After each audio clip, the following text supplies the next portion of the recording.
Hebreos capítulo 9, del versículo 1 hasta el versículo 12. Vamos a leer. Ahora bien, aún el primer pacto tenía ordenanzas de culto y un santuario terrenal, porque el tabernáculo estaba dispuesto así. En la primera parte, llamada el lugar santo, estaban el candelabro, la mesa y los panes de la proposición.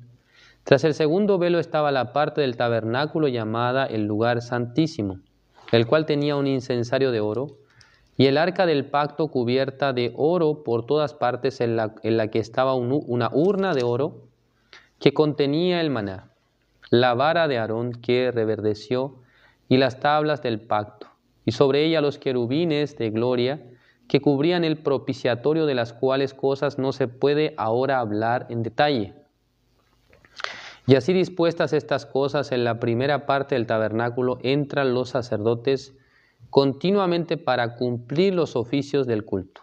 Pero en la segunda parte, solo el sumo sacerdote una vez al año, no sin sangre, la cual ofrece por sí mismo y por los pecados de ignorancia del pueblo, dando el Espíritu Santo a entender con esto, que aún no se había manifestado el camino al lugar santísimo, entre tanto que la primera parte del tabernáculo estuviese en pie, lo cual es símbolo para el tiempo presente, el cual se presentan ofrendas y sacrificios que no pueden hacer perfecto en cuanto a la conciencia al que practica ese culto, ya que consiste solo de comidas y bebidas, de diversas abluciones y ordenanzas acerca de la carne, impuestas hasta el tiempo de reformar las cosas.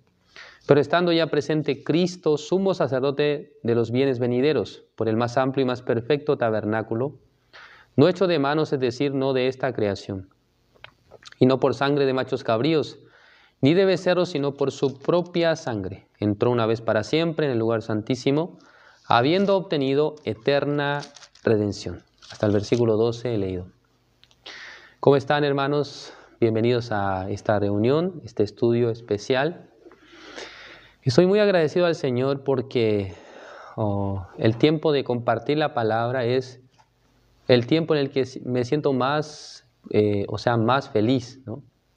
No sé cómo les pasará a ustedes, pero en mi caso, entre las cosas que me gustó hacer mucho en mi vida, de juventud, fue el deporte, ¿no? Me gustaba mucho jugar al fútbol, me gustaba mucho ir el día domingo a la cancha, a veces aunque había llovido el día anterior. No era impedimento para mí el deseo de jugar, el deseo de practicar, porque desde muy pequeño mi papá me llevaba a la cancha cuando tenía 4 años más o menos.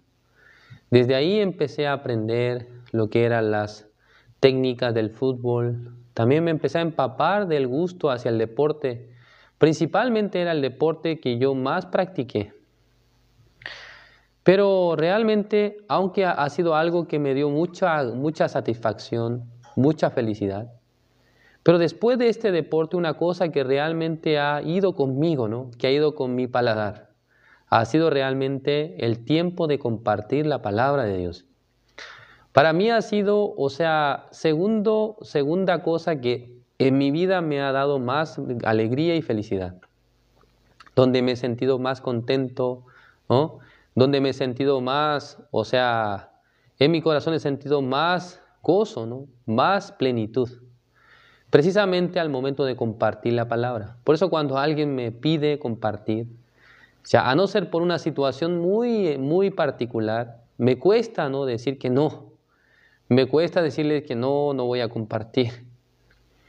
Hoy en día también un hermano de Estados Unidos me pidió que una vez al mes, que comparta la palabra en la hora piadosa de esa iglesia, ¿no?, a través de la plataforma de Zoom. Entonces yo, cada vez que me invitan, en mi corazón se levanta una satisfacción, ¿no? ¡Ah, qué bueno! ¡Qué bueno que me toca predicar!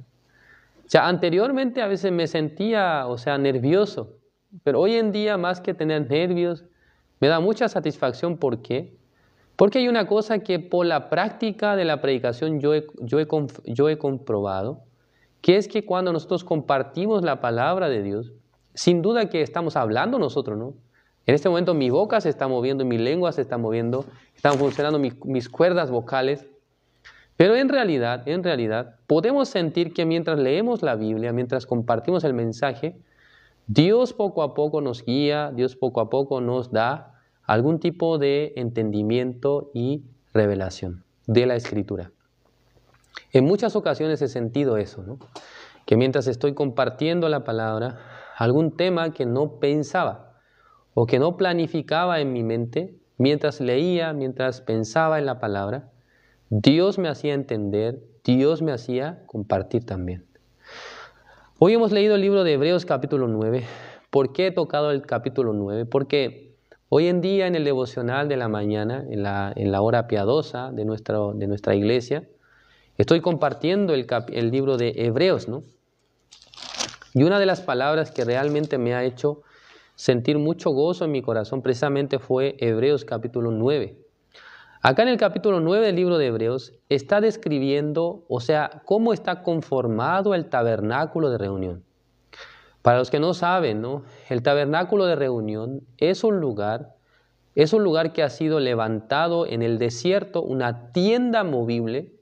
Por medio de la sabiduría de Dios, Moisés ha recibido las medidas de este lugar cuando él subió al monte Sinaí.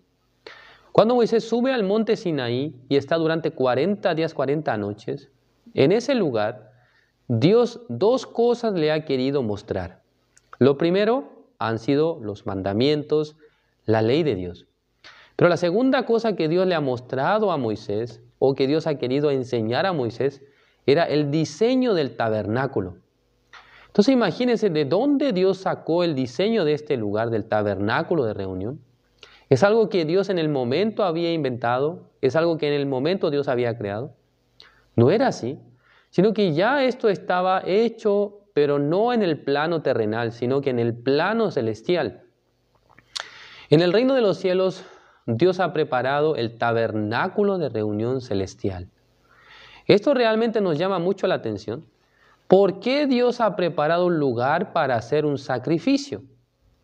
Supuestamente el hombre, cuando fue creado en este mundo, el hombre no tenía pecado, ¿no? Cuando Adán y Eva fueron creados en este mundo, eran seres que no poseían la condición de pecado. Pero qué interesante, ¿no? Dios, ¿cómo ha preparado un tabernáculo, un lugar eterno donde se haga un sacrificio eterno? En realidad podemos sentir en nuestro corazón, Dios, quien conocía bien acerca del ser humano, acerca de la condición del ser humano, creo que Dios supo exactamente acerca de la caída de los hombres. Dios también conoció que el hombre un día iba a caer en pecado. Por lo tanto, o sea, ha sido, como quien dice, ha estado avisado de antemano que el hombre por su propia obra, por su propia fuerza, jamás iba a poder unirse a un Dios santo. Entonces el hombre, quien iba a ser débil, iba a ser tentado, ¿no? Iba a ser realmente seducido por las cosas de este mundo. Dios, que tenía gran sabiduría, podía darse cuenta, este hombre realmente no va a cumplir. Por lo tanto, cuando Moisés sube al monte Sinaí, ¿por qué solamente Dios no le ha dado los mandamientos? Y basta, ¿no? O sea, voy a darle los mandamientos. Total, entre ellos, entre 1000 personas, por lo menos unos 100 yo creo que van a poder cumplir la ley. Pero cuando vemos que Dios le da el diseño del tabernáculo a Moisés, ¿qué es lo que podemos inferir? Que Dios tenía bien claro en su corazón, estas personas, aunque han dicho con su boca vamos a cumplir, ellos no van a cumplir. Entonces, si ellos no cumplen, tengo que matarlos a todos. Por lo tanto, Dios, quien es precavido, quien conoce bien al hombre, sabía que el hombre no iba a cumplir los mandamientos. Por lo tanto, prepara un lugar donde el hombre pecador pueda limpiar su pecado. Esto es el tabernáculo de reunión. ¿Comprenden? Es el lugar que Dios ha asignado para el hombre débil que se cae en pecado, para el hombre que siempre se equivoca, que siempre falla, que siempre erra, que no puede hacer bien las cosas. Ha preparado un lugar específico donde el hombre pueda unirse con Dios. Por esa razón, cuando vemos el detalle de este lugar, del tabernáculo de reunión, donde se hacen los sacrificios, está escrito en el libro de Levítico. Precisamente Leví, la palabra Leví, el nombre Leví, es uno de los hijos de Jacob, que significa unión. ¿Sí me comprenden? La palabra o el nombre Leví significa unión. Por lo tanto, el Levítico, en algún sentido, está escrito la manera en la que el hombre puede unirse con Dios. Entonces, siendo un hombre débil y pecador, que hace las cosas malas, ¿cómo puede llegar a unirse a un Dios santo? Sí o sí se debe ejecutar un sacrificio. Debe haber un sacrificio de por medio para que el hombre débil y pecador pueda unirse al Dios santo. Acá en el libro de Hebreos capítulo 9 aparece sobre el santuario terrenal. Está apareciendo la disposición, cómo estaba dispuesto este lugar. El versículo 2 dice, porque el tabernáculo estaba dispuesto así. Ya aquí se salta la parte del patio, ¿no? Del atrio, donde estaba el altar del holocausto y la fuente de bronce, sino que directamente pasa al lugar del santuario, ¿no? Donde está el lugar santo y el lugar santísimo.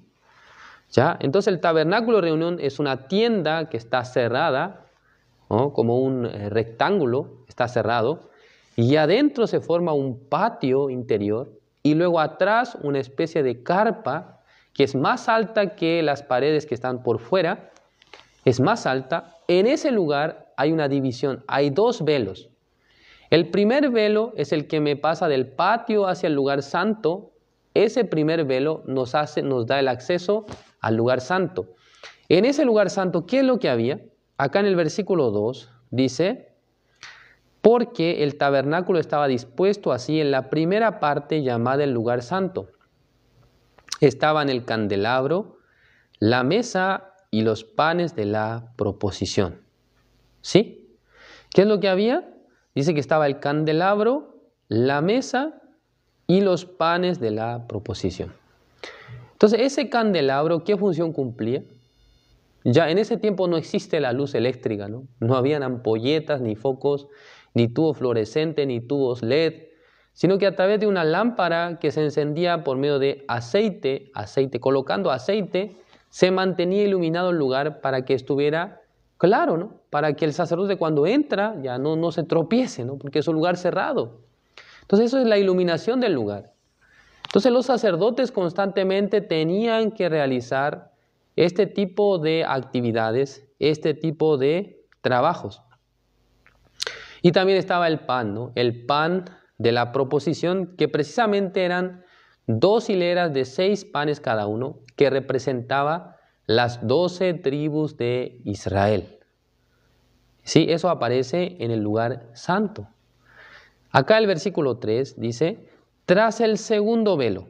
¿Sí? Entonces está el primer velo, que es donde entra al lugar santo, pero en medio hay otro velo, se llama el segundo velo, que es el acceso del lugar santo al lugar santísimo. Ya ese lugar, detrás del segundo velo, ¿qué es lo que hay? Dice, el cual tenía un incensario de oro y el arca del pacto cubierta de oro por todas partes. ¿Sí? Ya hay 2 elementos, uno es el incensario de oro y otro, ¿cuál es? Y otro es el arca del pacto cubierta de oro por todas partes. Ya en el caso del arca del pacto, esta arca del pacto simboliza la presencia del Dios santo, del Dios justo que está en ese lugar. Entonces, en ese lugar, una persona común y corriente no puede ingresar. Solamente puede ingresar el sumo sacerdote, y no es que cuando quiere, sino que una vez al año, el día 10 del 7º mes. Es el único día en el que un hombre, o sea, una persona, ¿no?, de carne y hueso puede entrar en ese lugar. 1, debe ser el sumo sacerdote, y 2, debe entrar con la sangre del animal. Si en alguna de estas 2 o 3 cosas falla, por ejemplo, si el sumo sacerdote se le ocurre entrar el día 9 del 7º mes, eso sería gran maldad. Porque el día 10 está dispuesto que entre. Además, si entra pero se le olvida llevar la sangre, también él puede morir. Porque sí o sí está presentándose ante el Dios santo, ante el Dios justo, ¿no? Es un Dios que al mirar el pecado directamente va a matar, va a exterminarlo. Por lo tanto, si no entra con la sangre, este hombre, ya solamente entrando, metiendo un pie al lugar santísimo, en ese momento ya tiene que morir. Entonces, el arca del pacto de Jehová simboliza la presencia de Dios en ese lugar. Pero hay otro elemento que es el incensario de oro. ¿Qué es un incensario de oro? Es un lugar donde se prende incienso, ¿no? Está hecho de oro. Ese incensario está precisamente detrás del segundo velo, que es el lugar santísimo. Ahora, dentro del arca del pacto de Jehová, que es una especie de caja, que tiene una tapa, ¿no? La tapa se llama el propiciatorio. Dentro de esta caja, dentro de esta arca, ¿qué es lo que hay? Dice que habían 3 elementos. Uno es la urna de oro que contenía el maná. Segundo, la vara de Aarón que reverdeció. Y tercero, las tablas del pacto. Ya entonces, primero, ¿qué es la urna de oro que contenía el maná? Sí, precisamente, ¿no? Es una urna. Dentro está depositando, ¿qué cosa? El maná, que era el alimento que comían los judíos, los israelitas en el desierto. Cuando ellos estaban caminando por el desierto, el alimento celestial, el pan del cielo, era este maná. Entonces, ¿cuál era la regla respecto a esta comida? Ellos podían comer, pero no deberían guardarla para el siguiente día. ¿Por qué? Se va a podrir, dice. Cada día debe recoger el maná nuevo, el maná, digamos, fresco. Ya, ¿esto qué simbolismo tiene? Se refiere, ¿no?, a que cada día una persona, o sea, un cristiano salvo, debe estar alimentándose de la palabra de Dios. No es que la palabra que ayer escuché, ya hoy también ya tengo que ocuparnos, sino que ya la de ayer para ayer, la de hoy para hoy. Cada día escuchando la palabra de Dios puede sustentar su vida espiritual. Tiene este sentido. Y el segundo elemento, la vara de Aarón que reverdeció. Vamos a pensar, hermanos, una vara, ¿de dónde salió? Esta vara salió de un árbol, ¿no? Fue cortada. Luego, al salir del árbol, ya esta vara ya no recibe los nutrientes, por lo tanto decimos que esta vara ya está seca, está muerta. Pero imagínense una vara que está desconectada del árbol, de repente reverdece, es decir, que sale un brote.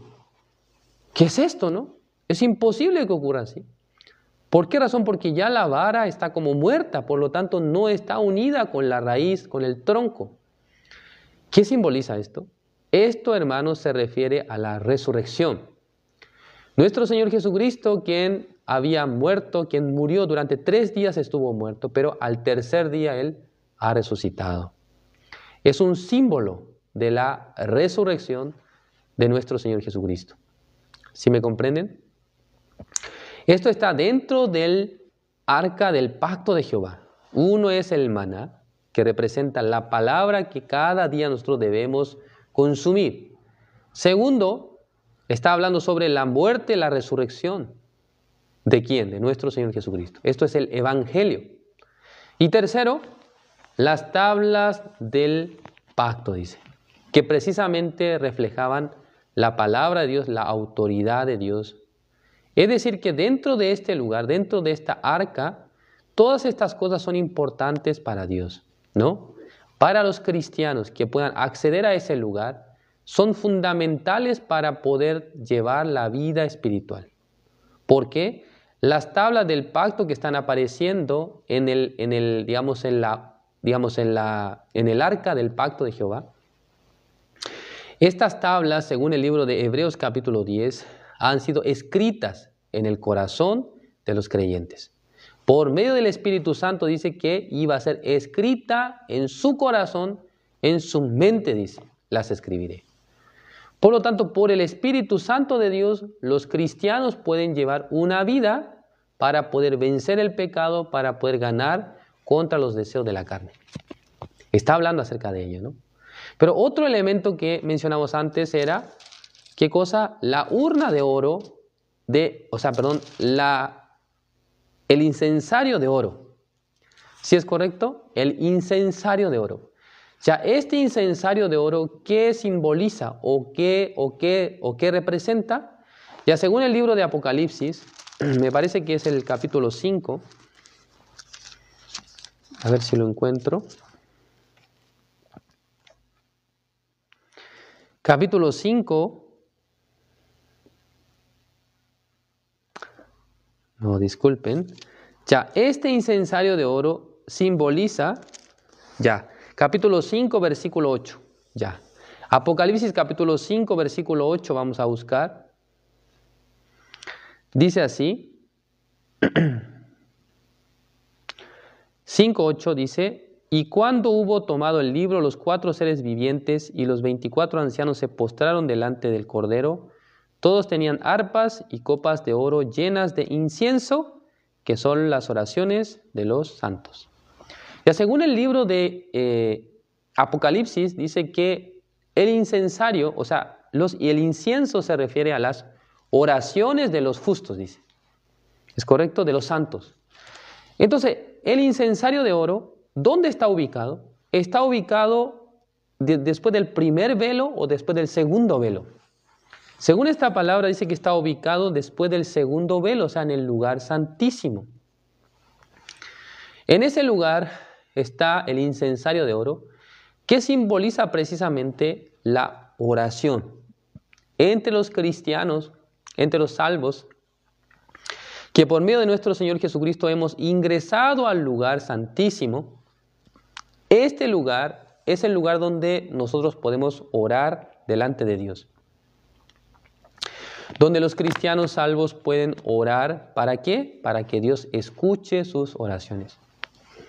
Si en el caso que ya no podemos entrar en el lugar santísimo, entonces, aunque nosotros oramos a Dios gritando desde la montaña, creo que Dios no va a escuchar.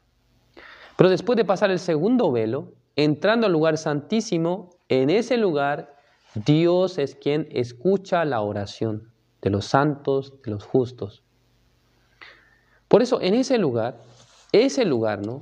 Santísimo, es un lugar inaccesible por los seres humanos común y corriente. ¿Es correcto? Ya ninguna persona puede entrar ahí, sino solamente dice el sumo sacerdote Aarón. El versículo 5 dice: y sobre ella los querubines de gloria que cubrían el propiciatorio, de las cuales cosas no se puede hablar en detalle. Acá el escritor de Hebreo no habla en detalle sobre esas cosas, sino que simplemente, ¿no? de manera muy simple estaba hablando acerca de ello. No está dando mayor detalle. Nosotros estamos detallando un poco más sobre estos elementos. El versículo 6 dice: y así dispuestas estas cosas, en la primera parte del tabernáculo entran los sacerdotes continuamente para cumplir los oficios del culto. Ya, acá está hablando de la primera parte, es el lugar santo. ¿Quiénes entran ahí? Los sacerdotes, ¿no?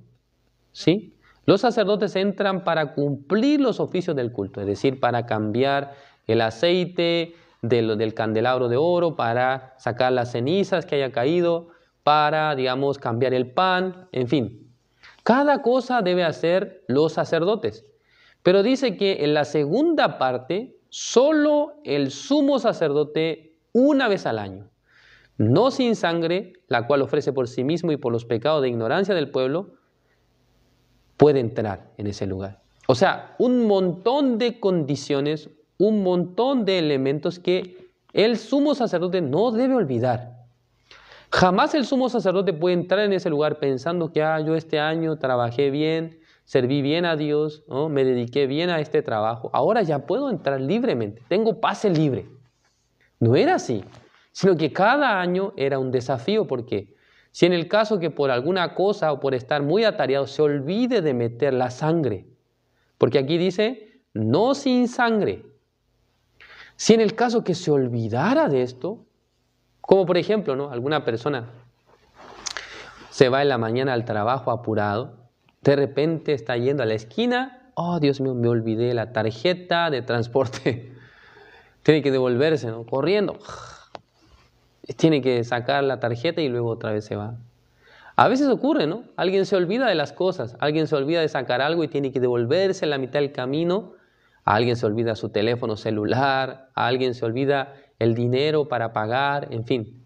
Entonces imagínense si el sumo sacerdote estuviera bien despistado y de repente, hoy este año voy a entrar, así medio bostezando, voy a entrar, y cuando entra, Dios mío, algo me olvidé. El bolso, dice la hermana. Ya, algo me olvidé. ¿Qué fue? La sangre, Dios mío. Es el día de mi muerte. Es el día de la ejecución hacia mí. Tiene que morir, ¿no? Debe morir. Porque está delante de la presencia de Dios, no llevando la sangre. La sangre es una señal de sacrificio, ¿no? Es como en la antigüedad, cuando los israelitas habían salido de la tierra de Egipto. Para poder salir de la tierra de Egipto, Dios utilizó 10 plagas, donde la 10ª plaga precisamente fue la muerte de los primogénitos. En ese momento, ¿qué fue lo que ocurrió? Cuando el ángel en la medianoche pasó por la tierra de Egipto, miró todas las puertas de los habitantes de Egipto que estuvieran pintadas con la sangre de animal. Pero la puerta que no estuviera pintada, en ese lugar el ángel del Señor entra y mata al primogénito. ¿Sí entienden? Por lo tanto, la sangre protegía a la gente que estaba adentro. En este caso, ¿no? El sumo sacerdote, por medio de la sangre, era cubierto y era protegido. Podía entrar, ¿no? Esta sangre, no solamente la sangre del becerro, sino también la sangre del macho cabrío. La sangre del becerro era por los pecados de él y de su familia, pero la sangre del macho cabrío era por los pecados del pueblo de Israel. Entonces no tiene que olvidarse ni de la sangre del macho cabrío, ni de la sangre del becerro. Digamos que solamente entra con la sangre del becerro y se olvida la sangre del macho cabrío. ¿Qué pasaría? Creo que va a haber problemas, ¿no? Entonces tiene que recordar exactamente cada año, una vez al año haciendo esto, recordarse de eso. Recordarlo. No es que lo hace todos los días, sino que una vez al año, imagínense. Cuando ustedes practican algo durante un día, 2 días, 10 días, ya se queda, pareciera como que se graba en su mente, ¿no? Pero después de un año esperar, creo que alguien se puede olvidar, o tal vez él lo tiene muy presente, ¿no? Anotando en una agenda. Creo que en ese tiempo no habían bolígrafos, ¿no? Sino que con un cincel estaba anotando qué es lo que tiene que meter cuando entre al lugar santísimo. La sangre de becerro, la sangre de macho cabrío. Si me olvido de esto, sería todo para mí. Creo que Aarón nunca se olvidó porque él no murió de esa manera. Nunca se olvidó de eso. Siempre entró con la sangre. ¿Sí? El versículo 8 dice, dando el Espíritu Santo a entender con esto que aún no se había manifestado el camino al lugar santísimo. Porque es un camino que no se puede acceder así nomás. Por eso dice que todavía no se había manifestado el camino al lugar santísimo. Entre tanto que la primera parte del tabernáculo estuviese en pie, lo cual es símbolo para el tiempo presente, según el cual se presentan ofrendas y sacrificios que no pueden hacer perfecto en cuanto a la conciencia al que practica ese culto. Ya digamos que este culto era demasiado riguroso, pero ¿qué es lo que no permitía hacer este culto, esta ofrenda, este sacrificio? Hacer perfecto en cuanto a la conciencia a los que practican ese culto, dice. Sus conciencias seguían estando condenadas, seguían estando bajo la ley, bajo la condenación. No podían ser libres de esta condenación. Por eso acá dice que no pueden hacer perfecto en cuanto a la conciencia. ¿Es correcto? ¿Por qué dice? Ya que consiste solo de comidas y bebidas, de diversas abluciones y ordenanzas acerca de la carne, impuestas hasta el tiempo de reformar las cosas. Son solamente elementos que sirven para la carne, dice, o para acerca de la carne, acerca del comportamiento, ¿no? Pero que no puede realmente quitar de raíz desde el corazón, desde la conciencia, el pecado. No puede ser libre, dice. cada año recordando este sacrificio, no puede ser liberado de la condición del pecado, de la condenación del pecado. ¿Sí? Pero, siempre hay un pero, ¿no? En la Biblia. O hay un más. El versículo 11, pero estando ya presente Cristo ya. Cuando estaba el sacerdote levítico, el sumo sacerdote levítico Aarón, no se puede hacer perfecto, dice. Ya, esa condición es correcta, ¿no? No se puede obtener la perfección. Pero, dice, pero, ¿qué? ¿Qué significa esto? Es un antecedente, ¿no? No obstante, sin embargo, aunque es verdad que las condiciones del sacerdocio terrenal, del sacerdote levítico, no podía ser perfecto a las personas, pero, dice, estando ya presente Cristo. Y ahora el sacerdocio levítico, que era un sacerdocio, o sea que se terminaba por la muerte, digamos, del sacerdote, ya ahora pasa a otro tipo de sacerdocio. Sobre los sacerdocios está apareciendo en el capítulo 8, ¿no? Capítulo 7 y 8, que es el sacerdocio según el orden de Melquisedec. ¿Es correcto? El sacerdocio levítico es por la herencia familiar, ¿no? Por la descendencia, pero el sacerdocio según el orden de Melquisedec no es por la descendencia, sino que es un sacerdocio inmutable, eterno. Así está escrito. Es por el juramento. Ya, acá en el libro de Hebreos capítulo 7, versículo 21 dice, Hebreos 7, 21, porque los otros ciertamente sin juramento fueron hechos sacerdotes. ¿Quiénes? Según el orden levítico. No era por el juramento, sino era por la descendencia. ¿Es correcto? Por la descendencia.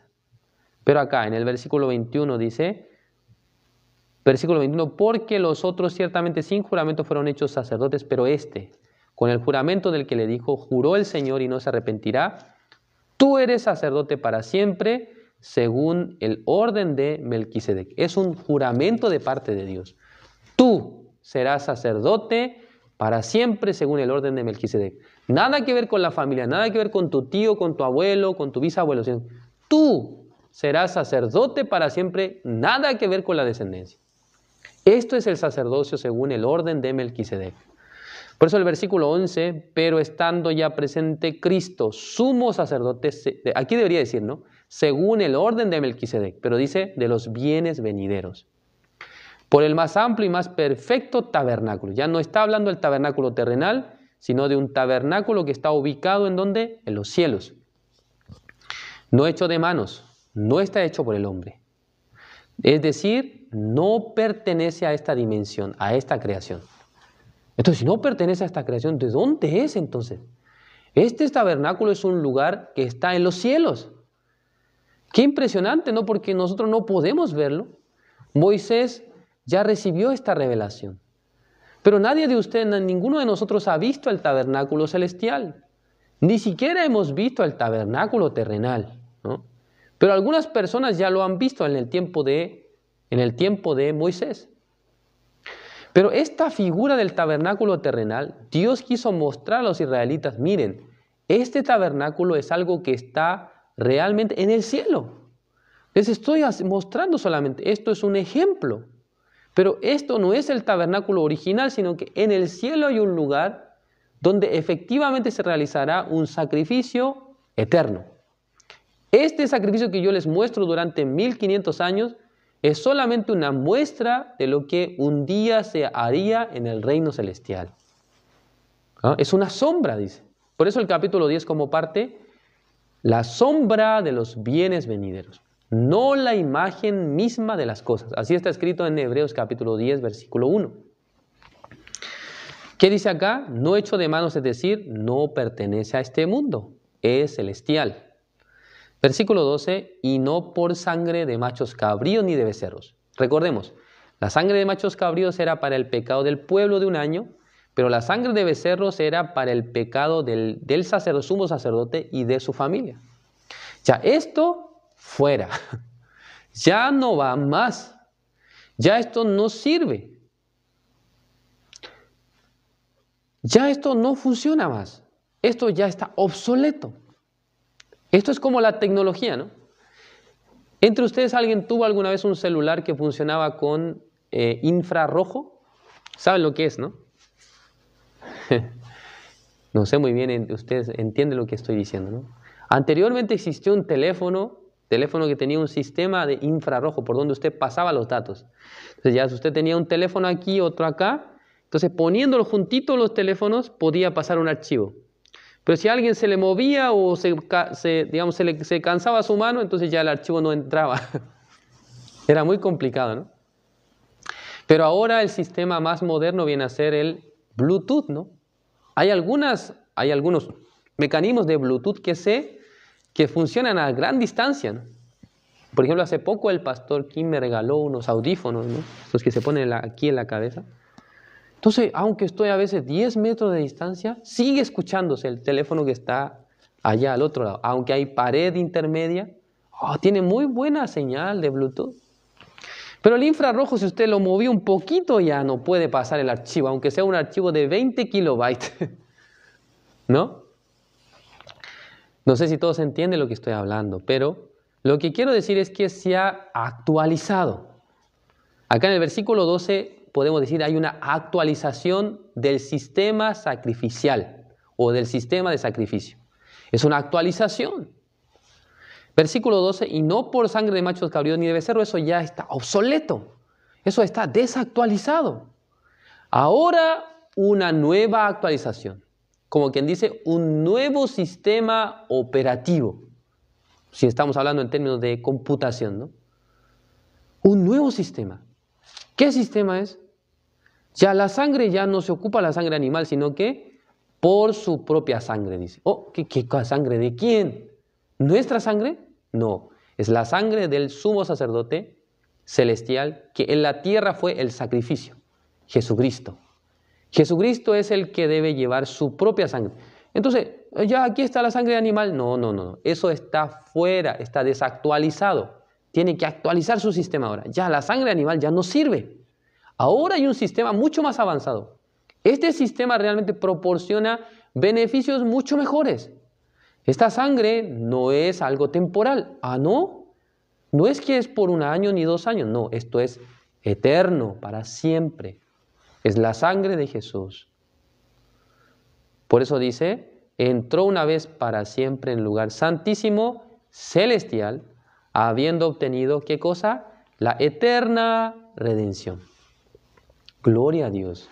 Es la eterna redención. No es una redención temporal, sino es una redención perpetua, eterna, para siempre. Por lo tanto, esta redención, ahora, ¿qué es lo que hace con nuestra conciencia? Ya limpia, dice nuestra conciencia. Ya lo que no podía hacer el sacrificio antiguo, el sacrificio de animales, que era respecto a la conciencia, dice, no podía ser perfecto respecto a la conciencia. Ahora este nuevo sacrificio eterno por Cristo sí lo logra. ¿Dónde aparece eso? En el versículo 14. Ya veamos el 14, dice, cuánto más la sangre de Cristo, el cual mediante el Espíritu eterno se ofreció a sí mismo, sin mancha a Dios, limpiará vuestras conciencias, dice, de obras muertas para que sirváis al Dios vivo. La sangre de Jesucristo puede limpiar la conciencia del hombre. Totalmente dice que limpia la conciencia de pecado. Es decir, que el hombre puede ser libre de la condenación del pecado. Pero respecto a la sangre de animales del Antiguo Testamento no podía hacer esto. ¿Entienden? Es un sistema avanzado. Es un sistema totalmente actualizado. Es el mejor de todos los sistemas. ¿Por qué? Nos proporciona una redención perpetua, eterna, para siempre. Todos nosotros no estemos desactualizados respecto al sistema de redención. No piensen que cada día ustedes tienen que pedir perdón a Dios, cada año ustedes tienen que hacer algún sacrificio o hacer algo para que Dios les perdone, sino que ya de antemano Jesucristo ya hizo la eterna redención. En otras palabras, Jesucristo ha hecho la eterna salvación. Vamos a ver un versículo más y vamos a terminar. Hebreos capítulo 5, versículo 9. ¿Sí? Hebreos 5, 9 dice, y habiendo sido perfeccionado, vino a ser autor de eterna salvación. ¿Para quién? Para todos los que le obedecen. Y fue declarado por Dios sumo sacerdote según el orden de Melquisedec. ¿Sí? ¿Quién vino a ser autor de eterna salvación? El Señor Jesucristo, porque Él fue establecido como sumo sacerdote. El sumo sacerdote Aarón realizaba la redención anual. Durante un año duraba esta salvación, este perdón. Pero nuestro Señor Jesucristo, según el orden de Melquisedec, sumo sacerdote celestial, ¿qué es lo que ha hecho? Ha sido autor de la eterna salvación. Una salvación que por nada del mundo se puede perder. Por nada del mundo se puede, caer de nuestra mano. ¿Sí? De verdad, esta redención es la eterna redención. ¿Ustedes han sido redimidos eternamente? ¿Ustedes han sido realmente redimidos de manera perpetua? ¿O todavía ustedes han sido redimidos solamente un año o 10 años? No. Para siempre es la redención. Por eso se llama eterna redención, eterna salvación. Dios bendiga a todos los oyentes de este live, a todos los hermanos, para que ustedes sin dudar, considérense personas benditas por Dios, santos, justos, redimidos. Espero que ustedes esta misma noticia publiquen a la gente, a sus familias, a sus amigos, a sus conocidos, sin miedo. Aunque alguien les diga cualquier cosa, no, ¿cómo que no? ¿Cómo voy a ser limpio para siempre? Crea esta palabra. Es la actualización del sacrificio antiguo. Gracias por su atención. Vamos a orar. Dios Padre, Señor, le agradecemos. En esta noche nos ha permitido un tiempo muy especial para compartir con los hermanos de este grupo. Realmente, Señor, yo soy una persona indigna delante de Dios. Realmente yo nunca pensé de ser ministro de la iglesia, de un día encontrarme dentro de una iglesia. Pero Señor, usted mirando mi vida, ha visto la miseria de mi vida, ha visto la debilidad de mi vida, ha visto también que en mí no había ni una esperanza. Por eso, Señor, usted me ha dado la oportunidad de escuchar el Evangelio, me ha dado la oportunidad de recibir la salvación. Gracias, Señor. Esta redención eterna que jamás yo podría haber conocido, Señor, en el mundo, un día encontrando a su siervo, encontrando su iglesia verdadera, me ha dado a entender esta gran salvación. Por eso yo también, por el agradecimiento, quiero publicar ante las personas lo que yo recibí del Señor. Gracias por este tiempo. Realmente usted nos ha dado la eterna redención, nos ha salvado, ha perfeccionado nuestros corazones, nos ha dado realmente la santidad eterna. Gracias, Señor, por esta obra perfecta. Espero que bendiga al grupo de hermano Matusalén. Constantemente dele sabiduría también a él, para que siga guiando a los hermanos, para que siga compartiendo la palabra. Espero que el Señor le bendiga y le acompañe cada día. Gracias, Señor. Oramos en el nombre de su Hijo amado, nuestro Señor Jesucristo. Amén.